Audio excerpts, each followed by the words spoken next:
میں ملک کا مایہ ناز اور ٹاپ 10 ڈاکٹرز میں سے ایک بہترین ڈاکٹر ہوں۔ روپے پیسے کی کوئی کمی نہیں، اعلیٰ ترین مکان، شاندار گاڑیاں اور ہائی سوسائٹی میرے پاس موجود ہے، لیکن اب یہ سب میرے کسی کام کی نہیں۔ میں نے غریب گھرانے میں آنکھ کھولی، غربت سے لاچار میری ماں بیمار ہوئی اور چپکے سے مر گئی۔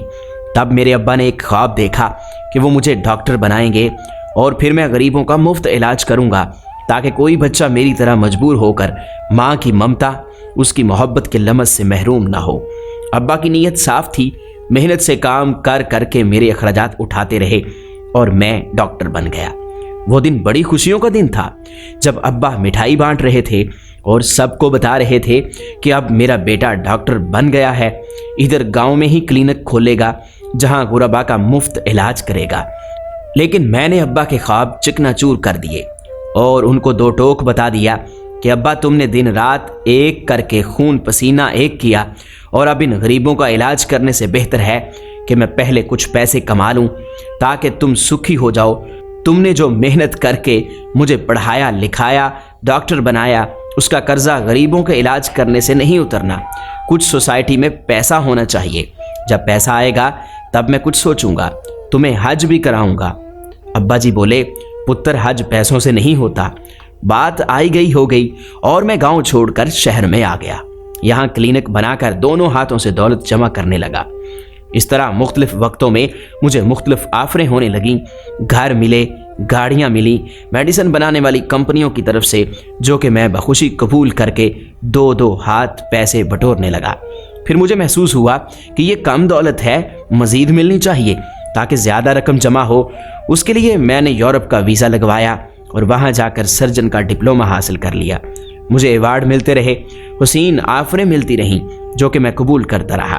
ملک کے بڑے سیاستدان کی بیٹی سے رشتہ ہو گیا، بچے بھی ہوئے۔ اسی دوران پتہ چلا کہ ابا کا انتقال ہو گیا ہے۔ افسوس تو ہوا، لیکن مال و زر کی ہوس نے اتنا اندھا کیا ہوا تھا کہ میں پروفیشنل ڈاکٹر سے پروفیشنل بزنس مین بن چکا تھا۔ اب میں نے محسوس کیا کہ اب عمر بھی ڈھلتی جا رہی ہے، اپنا اور ابا کا دیرینہ خواب پورا کیا جائے، یعنی حج پر جایا جائے۔ حج کے لیے ابا کی نیت کی اور ایک بہترین سا 10 دنوں کا پیکج کروایا۔ جوش و خروش سے حج کی تیاری میں لگا ہوا تھا کہ اچانک مجھے اپنے دل میں درد محسوس ہوا، اور پھر درد کی شدت بڑھتی گئی اور میں بے ہوش ہو گیا۔ آنکھ کھلنے پر دیکھا کہ میں اپنے ہی ہسپتال میں ایڈمٹ ہوں اور مجھے 2 دل کے دورے پڑے اکٹھے ہی۔ میں نے نوجوان ڈاکٹر سے پوچھا کہ میں تو کل حج پر جا رہا ہوں، کیا سفر کی اجازت مل سکتی ہے؟ تو اس نے سختی سے منع کر دیا، آپ کو سفر تو کیا، ادھر اٹھ کر واش روم جانے کی بھی اجازت نہیں مل سکتی۔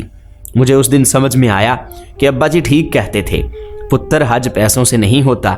مجھے پتہ چل چکا تھا کہ صرف پیسوں سے ہی نہیں بلکہ اللہ کی رضا بھی شامل ہونی چاہیے، اور اس کی رضا اس کی مخلوق راضی رکھنے میں ہے۔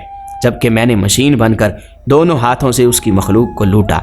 اتنا بڑا اور نامور ڈاکٹر میرے سامنے لیٹا ہے، بے بسی کی تصویر بنا ہوا اپنی بھبتا سنا رہا تھا، جبکہ میں سوائے افسوس کے کچھ نہ کر سکا۔ نوجوانوں کے لیے اس سٹوری میں بلا شبہ ایک نصیحت، ہدایت اور اصلاح موجود ہے۔ امید ہے توجہ ضرور دیں گے۔